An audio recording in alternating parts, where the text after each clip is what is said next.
Dieu pourrait-il créer un rocher si lourd qu'il ne pourrait pas le soulever?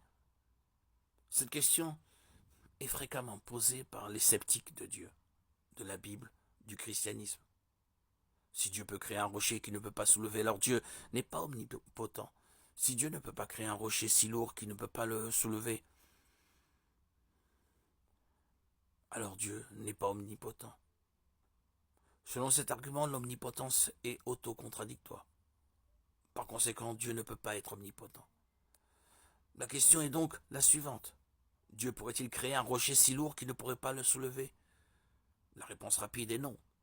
Mais l'explication est bien plus importante à comprendre que la réponse. Cette question repose sur un malentendu populaire concernant la définition de mots comme tout-puissant ou omnipotent. Ces termes ne signifient pas que Dieu peut faire n'importe quoi, ils décrivent plutôt la quantité de pouvoir de Dieu.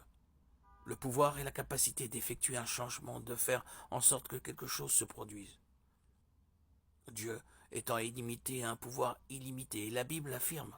Job 11, 7, 11, 37, 23. 2 Corinthiens 6, 18, Apocalypse 4, 8. Par conséquent, Dieu peut faire tout ce qui est possible de faire. Dieu ne peut cependant pas faire ce qui est réellement impossible. En effet, la véritable impossibilité n'est pas basée sur la quantité de pouvoir dont on dispose, mais sur ce qui est réellement possible. L'impossibilité réelle n'est pas rendue possible par l'ajout de plus de pouvoir. Par conséquent, à moins que le contexte n'indique le contraire. Par exemple, dans Matthieu 19, 26, où la capacité de l'homme est montrée en contraste avec celle de Dieu. L'impossibilité signifie la même chose, que Dieu soit impliqué ou non. Ainsi, la première partie de la question est basée sur une idée fausse, que Dieu étant tout-puissant signifie qu'il peut tout faire. En fait, la Bible elle-même énumère les choses que Dieu ne peut pas faire, comme mentir ou se renier. Hébreux 6, 18, 2 Timothée 2, 13, Tite 1, 2. La raison pour laquelle il ne peut pas faire ces choses est due à sa nature, à la nature même de la réalité.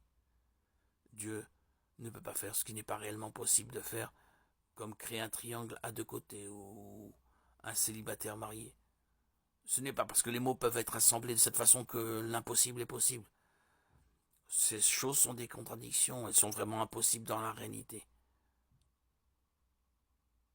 Maintenant, qu'en est-il de ce rocher? Il faudrait qu'un rocher soit infiniment grand pour vaincre une puissance de levage infinie. Mais un rocher infini est une contradiction, puisque les objets matériels ne peuvent être infinis. Seul Dieu est infini. Il ne peut y avoir deux infinis.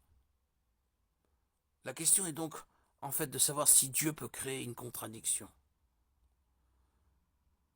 ce qu'il ne peut pas faire.